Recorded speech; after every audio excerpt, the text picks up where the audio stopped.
Well, I believe I have received an update from Venus. I think Venus is on life support. She's just kind of giving up. She's doing fine. She is not on her deathbed. She does just want rest.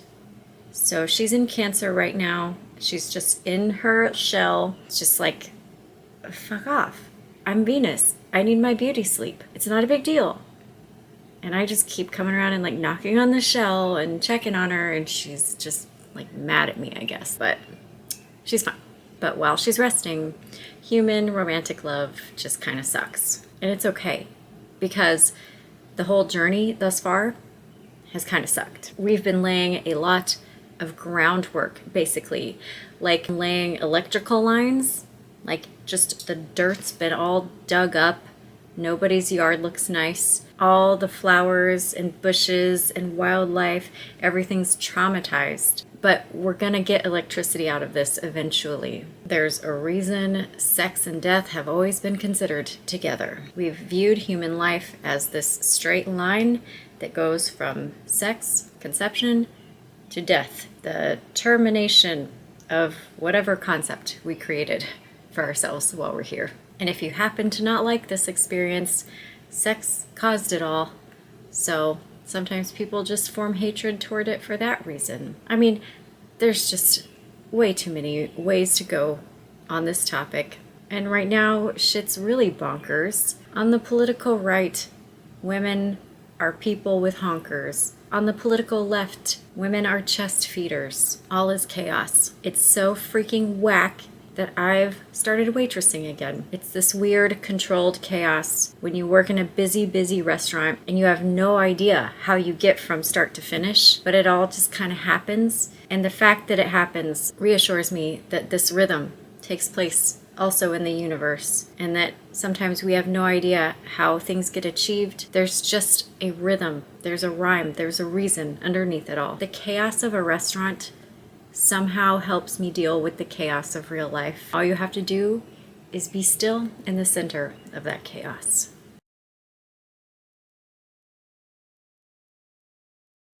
That's as romantic as it gets right now. Stillness. And that's a beautiful thing. And really all true romance bubbles up from that place, that generative place. And that's where I want to start today, with the 7 Hermetic Principles. The 7th principle, the principle of gender, corresponds to the root chakra, responsible for our feeling of safety and security. And the first thing we learn about gender is that we have a mother and a father. I'm just talking figuratively, but think about how much it impacts an embodied human soul to have a nurturer, a caregiver, and a protector and a provider.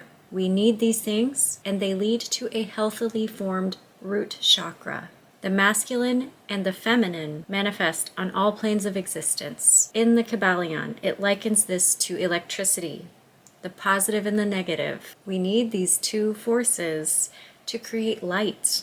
I don't even want to get into the politics of it. All I'm going to say about it is that it is an attempt to erase and undermine all of our understanding thus far.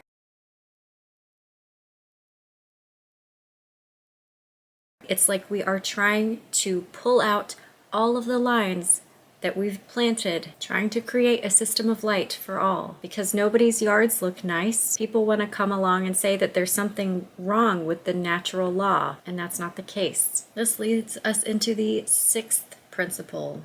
We're at the sacral chakra, and this represents the law of cause and effect. The sacral chakra rules creativity, sensuality, sexuality, generativeness. It grows from a healthy root chakra into what I would say is cause, desire, and effect, desire fulfilled.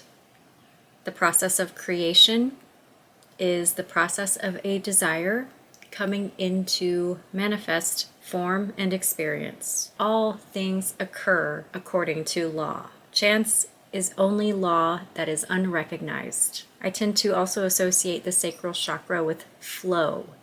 If the root chakra is foundation, the sacral chakra is flow. When we are firm in our foundation, we are free to flow, but we are not free to flow if our foundation is poor. Same goes with sacral chakra activity, sexual behaviors. Robert Anton Wilson is one of the freest thinkers of all humankind, and he even stated that there is one universal sex law. Sex shall not go unregulated. And if we aren't regulating ourselves, if we aren't controlling ourselves, then the outside world will impose control. Cause and effect. This is natural law. The force of creation, the spark of life, is a fire that we have been given to prove ourselves trustworthy of it. We do not get control until we have proven ourselves. The fifth principle is the principle of rhythm, the solar plexus. This law states that everything is cyclical and the only constant is change. Everything flows out and in. All things rise and fall. The lungs and the diaphragm are here at the solar plexus. The solar plexus represents our power in the world, our day in the sun. Thus it is yellow like the sun. The measure of the swing to the right is the measure of the swing to the left, a pendulum-like movement. This law is so important because when we are interpreting what we see inside this age, if we don't have knowledge of the law of rhythm, we won't understand that this is actually a redemption arc. Whatever it is that was once suppressed, it will now come in to its complete opposite, its hero redemption arc. Our sense of these rhythms in life give us a song to sing. The strength of the solar plexus will allow us to sing that song, to use what we have taken from life, to give back. The fourth law is the law of polarity. For all things, there is an equal opposite. A lot of these principles start to sound the same to me. It really is all about balance. And here we're back to gender, we're back to rhythm, and even cause and effect. Every system I've ever encountered, I cannot see as linear, as just listed one after the other. They're all concentric, like nesting dolls. Each of these principles grows to encompass the next. Oh, and of course, the principle of polarity corresponds to the heart chakra. Like and unlike are the same. Opposites are identical in nature, but different in degree. Extremes meet. Opposites attract. The heart, our emotion, is the seat of our magnetism. Ultimately, that's what occurs between poles. It's attraction. The third principle is that of vibration, the throat chakra. Literally, vibration. This law states that everything is in motion. It has been said that one who truly understands this law of vibration is one who has grasped the scepter of power, because within this law, we are able to understand that everything in existence is expressed through vibration, and that there are just simply different rates of vibration. And within these different rates of vibration are entirely different realms of experience and of creation. So when we know that all is truly vibration, then we also know that by raising the vibration of our consciousness, that now we unlock access to the manifestations that we wish to create, which are vibrating at that level of reality. Stillness is an illusion. Stillness is what leads to the awareness of everything being in motion. Talk about polarity. This is what happens in enlightenment. Basically, your brain becomes a rubber band that snaps into a single drop within which all is contained. I'm not calling it Ouroboros anymore because I'm traumatized. No more snakes. Like, I love them. I get it. It's good. I'm good. I'm just tired of it. The second principle is that of correspondence. Third eye. As above, so below. As within, so without. Only the third eye can perceive this, because when we're operating without, we have to take within on faith. As we operate below, we have to take the above in faith. The third eye is sight without sight, vision without vision, and ultimately it sees that all things correspond. There is correspondence between the chakras. Sarah El-Khaldi states that these 7 principles are all one law emanated into 7 different rays, just like the chakras are represented by 7 rays of color coming from pure white light. Finally, at the crown chakra, we have the principle of mentalism.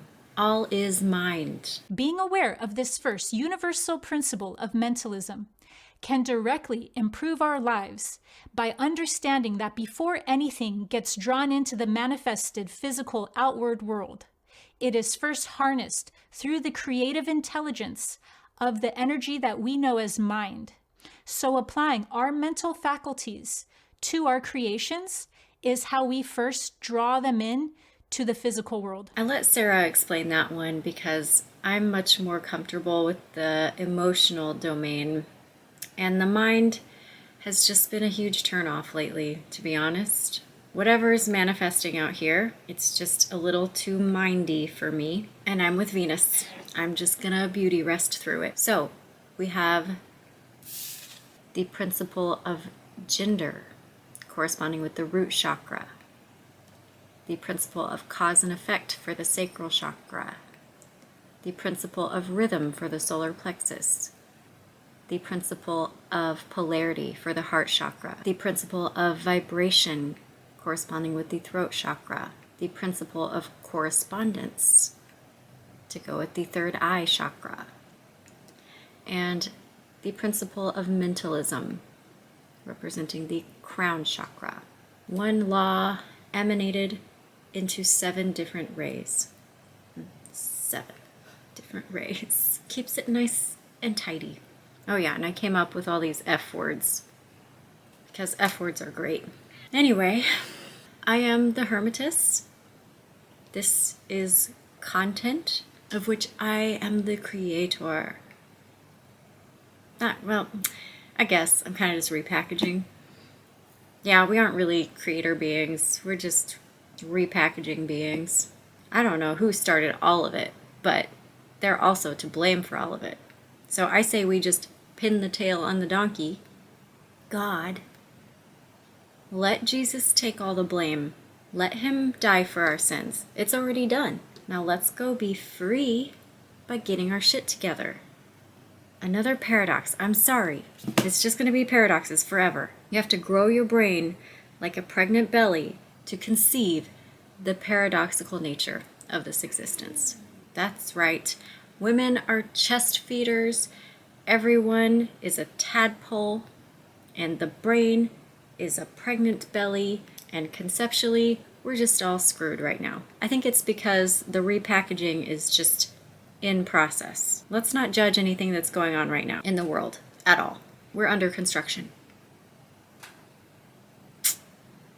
Okay, I am the Hermetess, and I love you.